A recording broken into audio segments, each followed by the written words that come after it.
인사 나눕니다. 반갑습니다.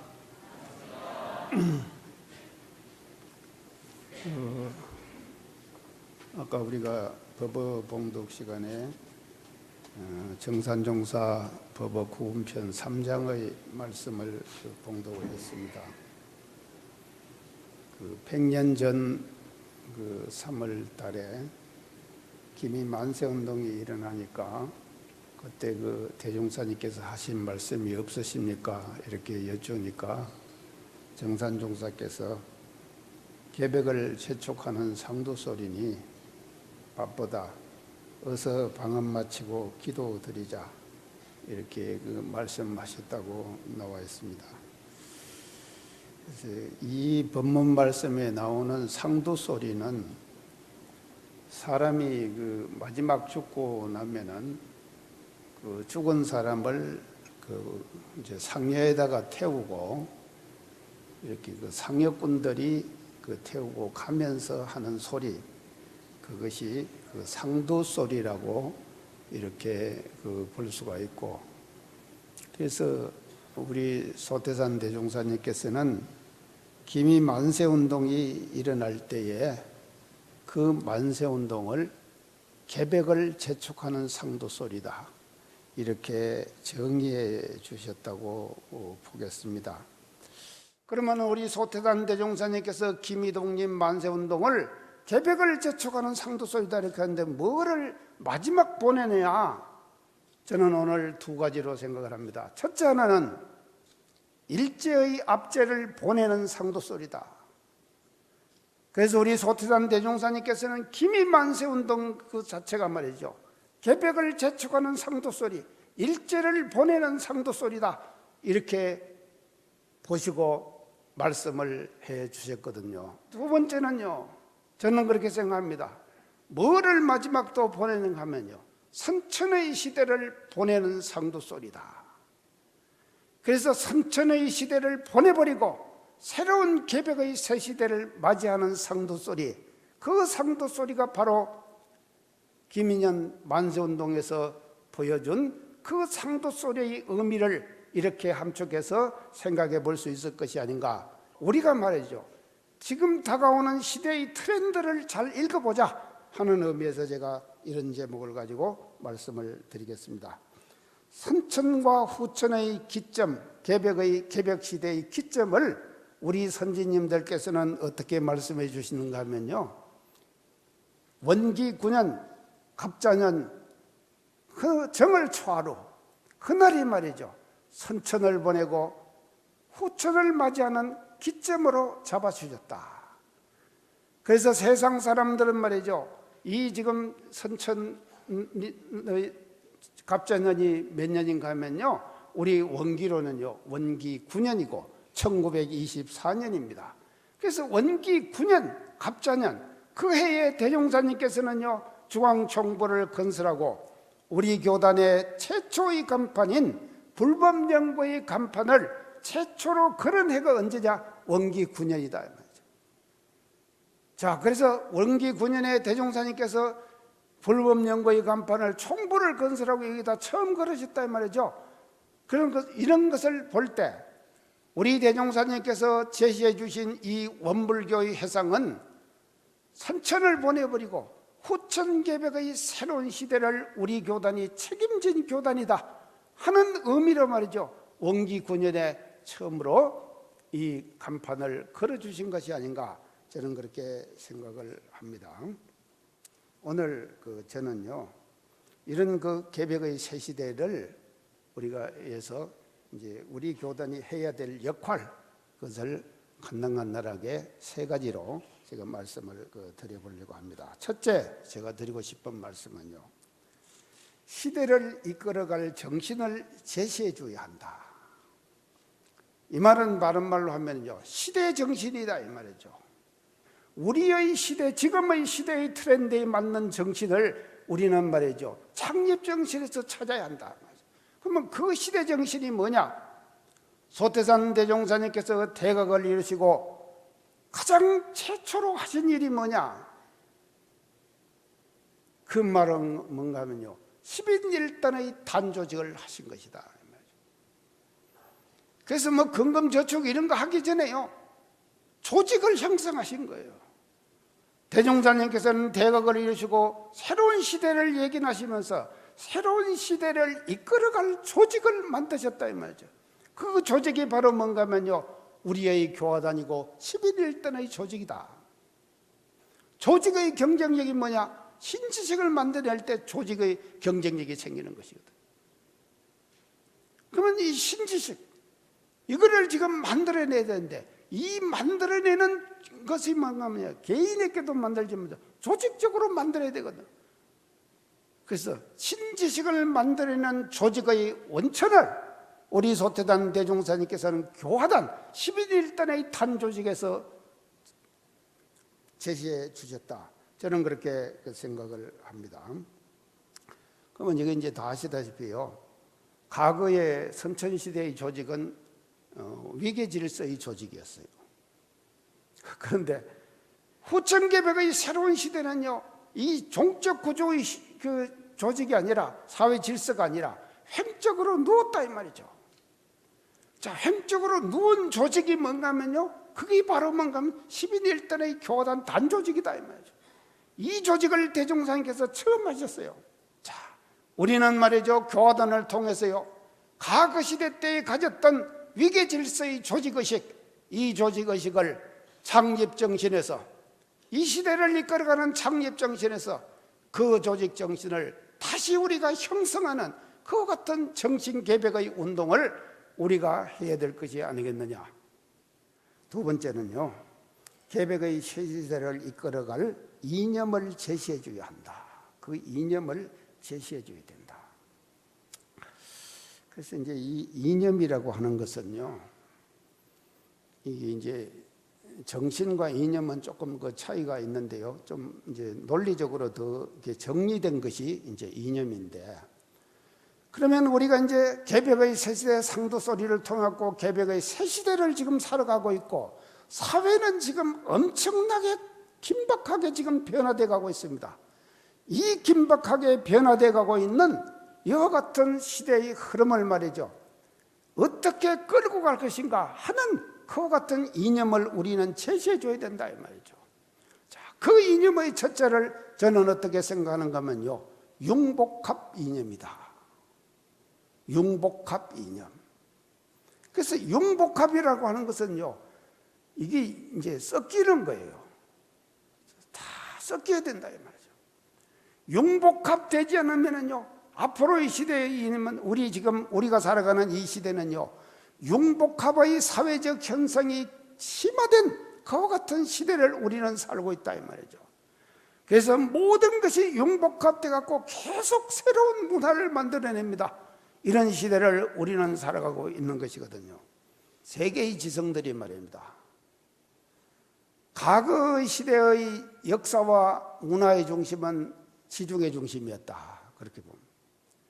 그 다음에 지난 세기 20세기의 역사와 문화의 중심은 어디냐? 그 문화의 중심이 신대륙으로 건너갔다. 그러면 21세기 계속 그러면 신대륙, 미국이 말이죠, 역사와 문화를 세계적으로 주도하는 그런 나라가 될 거냐? 아니다 이 말이죠. 그러면 어디냐? 동북아시아다. 그래서 역사와 문화의 중심이 동북아로 온다. 그래서 이 동북아 중에서 그러면 나라가 많은데 어느 나라냐 하니까요, 그 석학이 어떻게 얘기했는가 하면 네버 재팬, 네버 차이나 그랬습니다. 이 말이 뭔 말입니까? 예, 네버 재팬, 일본 아니다. 네버 차이나, 중국 아니다 이 말이죠. 그러면 어디입니까? Maybe 코리아. 예. 아마도 한국일 거다. 세계의 석학들이 이렇게 지금 제시를 하고 있다 이 말이죠. 자, 한국이 말이죠, 동북아가 앞으로 역사와 문화의 중심이 되는데, 이 동북아 중에서도 한국이 그렇게 된다. 그러면 어떻게 그렇게 되냐, 한국이 되느냐 한번 봅시다. 한국에서 지금 불고 있는 것이 한류입니다. 한류가 말이죠, 지금 세계를 휩쓸고 있거든요.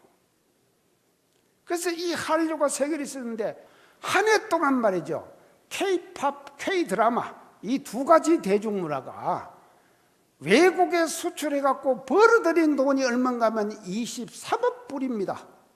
23억 불. 그래서 한국의 대중문화가 세계문화로 가는 거예요. 그러면 왜 이런 현상이 일어나느냐? 저는 그렇게 생각합니다. 우리 한국은 말이죠, 서양의 기독교를 받아들였습니다. 일본 기독교 받아들였습니까? 안 받아들였어요. 중국 받아들였습니까? 안 받아들였어요.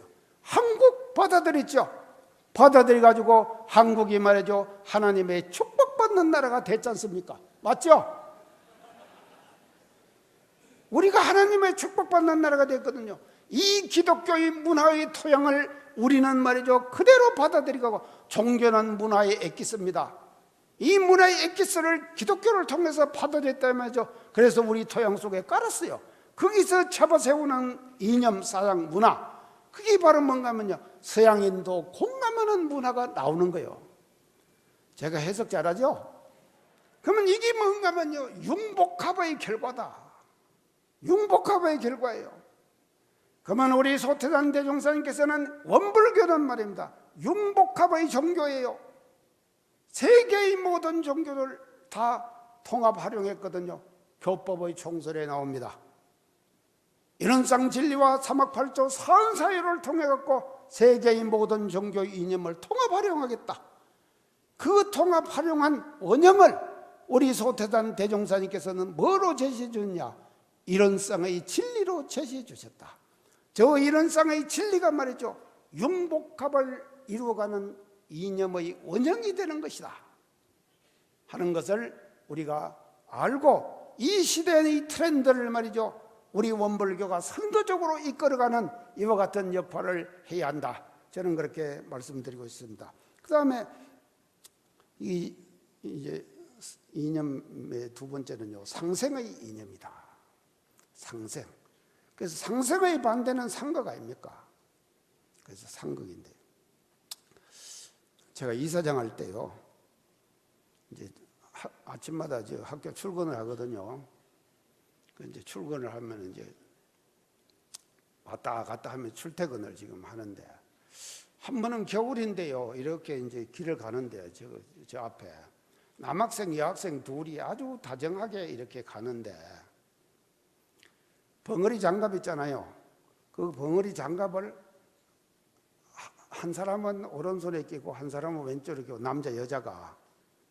그래갖고 해가지고 둘이 이제 장갑 하나를 나누어서 낀 거예요.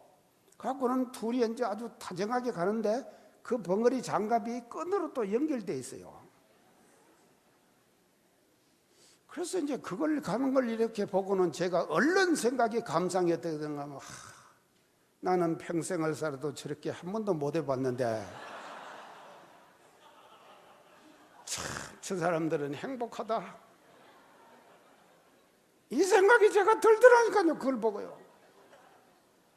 그렇지만 또 금방 정남의식이 발동하는 거예요. 거기 두 벙어리 장갑이 하나씩을 끼는데 끈으로 연결돼 있잖아요. 저거 얼마나 걸거칠까? 가위가 있으면 싹동 끊어줘야겠다.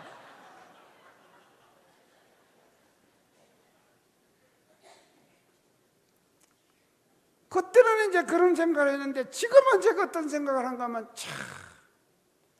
저 벙어리 장갑을 겨울에 말이죠, 두 사람이 나누어서 가질 수 있는 것은 상생의 관계 아닙니까? 그래서 우리 소태산 대종사님께서 제주시신 만유가 한체생이요 만법이 한 거는 그랬죠. 그래서 이 우주에 존재하는 모든 사람들에게 말이죠, 장갑 하나씩 끼는 그와 같은 상생의 관계를 형성하고 사는 사람이 개벽의 새 시대를 이끌어가는 이념을 실천하는 사람이다. 멋지죠? 제가 이런 생각을 했습니다. 지금요,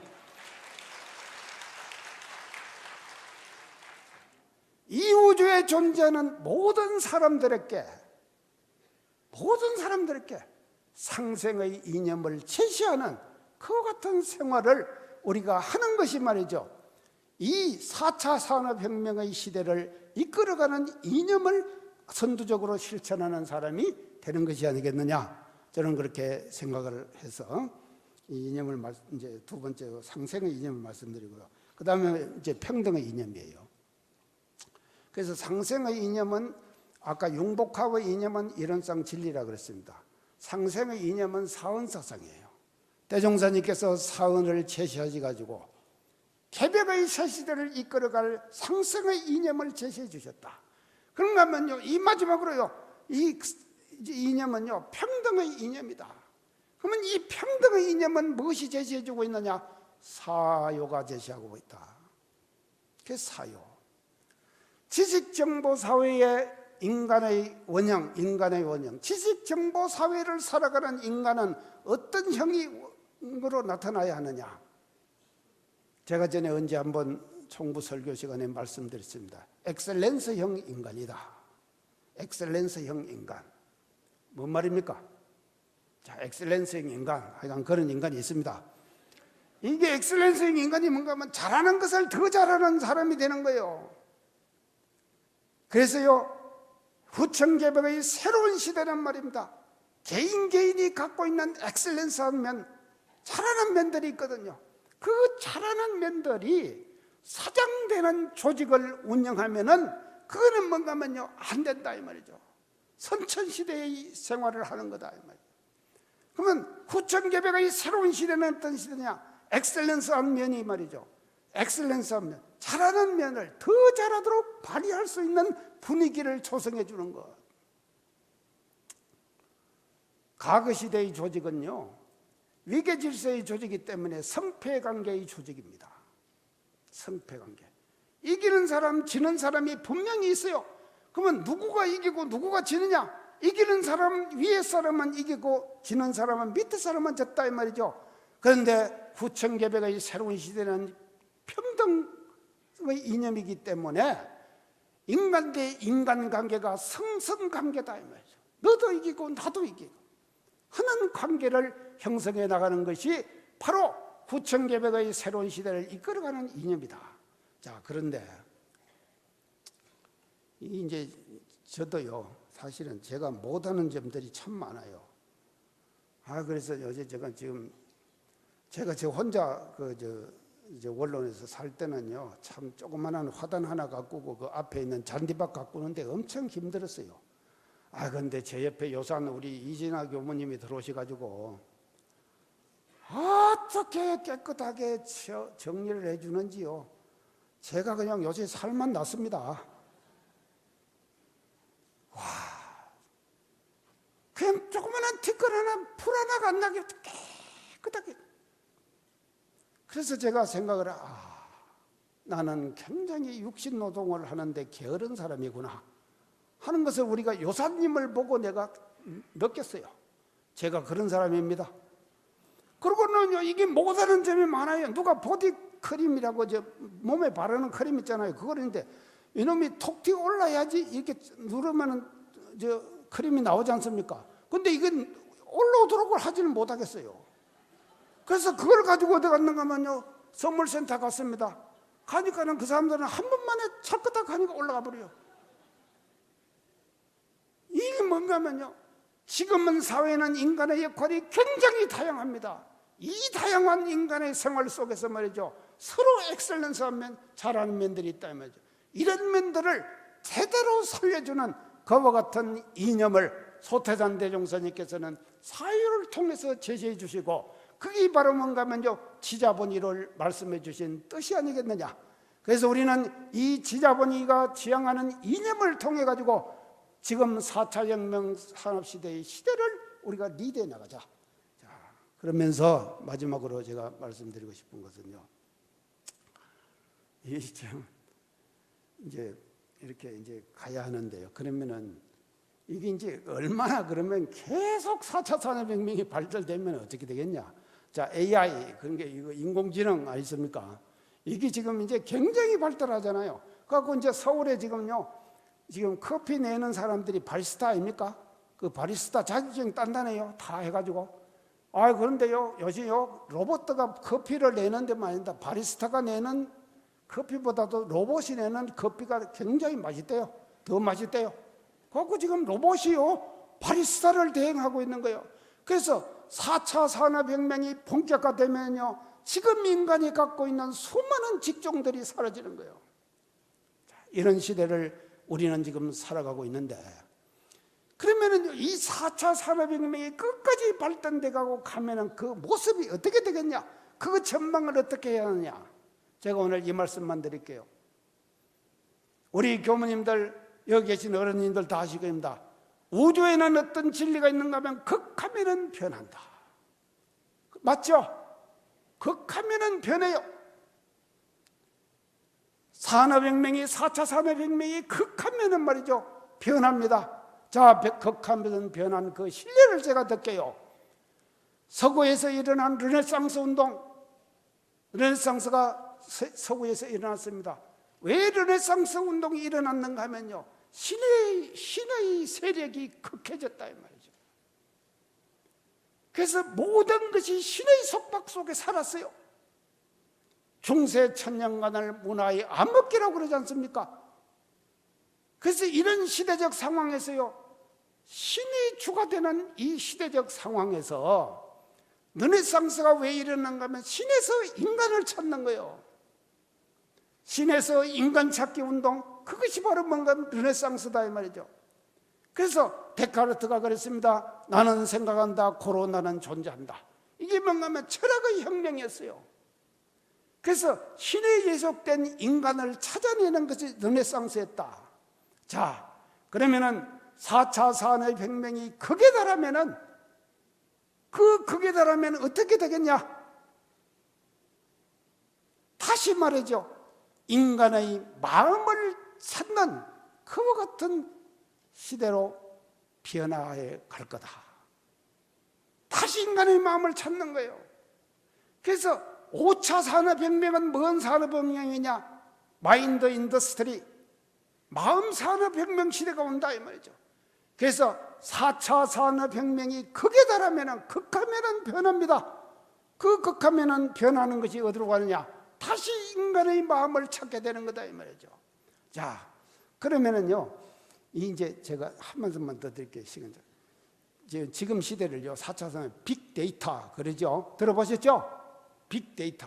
빅데이터가 뭔가 하면요 초고속으로 초연결되면서 초용량의 데이터를 생산해내는 것, 그것을 빅데이터 그랬습니다. 그렇게 합니다. 초고속으로 초연결되면서 초용량의 데이터를 생산해내는 거예요. 자, 그래서 초고속입니다. 초고속은 뭔가 하면요 속도가 빠르다 이 말이거든요. 자, 그래서요 지금 말입니다 4차 산업혁명은 인간이 만들어내는 시간 개념을 다 깨버리고 있어요. 그래서 이 우는 말이죠 공간 개념이고 주는 시간 개념이거든요. 우주 그럴 때요. 그런데 이 4차 산업혁명입니다. 우주라고 하는 공간 개념, 우주라고 하는 시간 개념을 다 깨고 있다니까요. 아까 제가 빅데이터를 초고속 그랬죠. 초고속은 뭔가 하면요 시간 개념을 깨버린 거예요. 초연결은 뭔가 하면요 공간 개념을 깨버린 거예요. 그래서 우리 소태단 대종사님께서는 무시선 무처선 그러셨죠. 무시선 무처선, 시간이 없어요. 곳이 없어요. 이게 뭔가 빅데이터가 말이죠 무시선 무처선 처처불상 사사불공의 이념을 과학으로 보여주는 현실이 아니겠느냐. 그래서 우리들 마음속에 다시 한번 우리가 새로운 시대를 준비하는 그와 같은 시대를 우리가 만들어가고 그와 같은 5차 산업혁명의 현장이 지금 원광대학 마음인문학 연구소에서 지금 여수라고 하는 지역사회에 펼쳐나가고 있다 하는 것을 우리가 다 같이 인식하면서 4차 산업혁명 시대를 우리가 리드해가는 우리 교단이 되기를 간절히 염원하면서 제 말씀 마칩니다. 감사합니다.